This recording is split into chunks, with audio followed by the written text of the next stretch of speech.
ಇಲ್ಲಿ ಹೇಗಿರುತ್ತೆ ಅಂತಂದರೆ, ಎಷ್ಟೇ ಕೋಪಿಷ್ಟ ಆದ್ರೂ ಕೂಡ ಅವನಿಲ್ಲಿ ಜೀವನ ಮಾಡೋಕ್ಕೆ ಸುಧಾರಿಸ್ಕೊಳ್ತಾನೆ. ಅವನು ಅಂಥದೇ ವ್ಯಕ್ತಿಯಾಗಿರಲಿ. ಈ ವಿದೇಶ ಏನಿದೆಯಲ್ಲ, ಪಾಠ ಸಿಕ್ಕಾಪಟ್ಟೆ ಕಲಿಸಿಕೊಡುತ್ತೆ ಜೀವನದಲ್ಲಿ.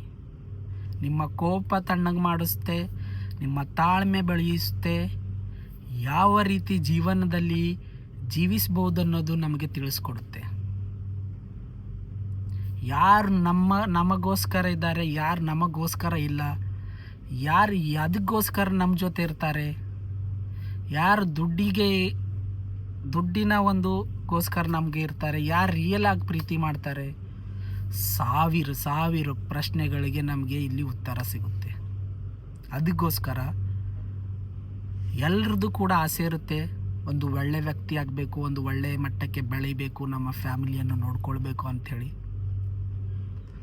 ಎಲ್ಲರೂ ಕೂಡ ಪ್ರಯತ್ನ ಮಾಡಿದರೆ ಅವರಿಗೆ ಆದಂಥ ಪ್ರತಿಫಲ ಸಿಕ್ಕೇ ಸಿಗುತ್ತೆ.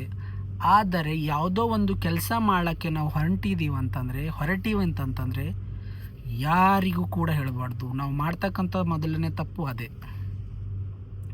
ನೀವು ಏನು ಮಾಡ್ತಾ ಇದ್ದೀರಾ ನಿಮಗೆ ಮಾತ್ರ ಗೊತ್ತಿರಬೇಕು, ವಿನ ಯಾರಿಗೂ ಗೊತ್ತಿರಬಾರ್ದು. ಇದು ನಮ್ಮ ಮೊದಲನೇ ಪ್ಲಸ್ ಪಾಯಿಂಟು. ಕೆಲಸ ಆಗಿದ ಮೇಲೆ ಗುರ್ತಾಗಲಿ ಪರವಾಗಿಲ್ಲ, ಆದರೆ ನೀನು ಮಾಡ್ತಕ್ಕಂಥದ್ದೇ ಮೊದಲೇ ತಿಳಿಸಿದಾಗ ನಿನ್ನ ಸುತ್ತಮುತ್ತ 1000 ಜನ ನಿನ್ನನ್ನು ಕುಗ್ಗಿಸ್ಲಿಕ್ಕೆ, ನಿನ್ನ ಕಾಲು ಎಳೆಯೋಕ್ಕೆ ರೆಡಿಯಾಗಿರ್ತಾರೆ.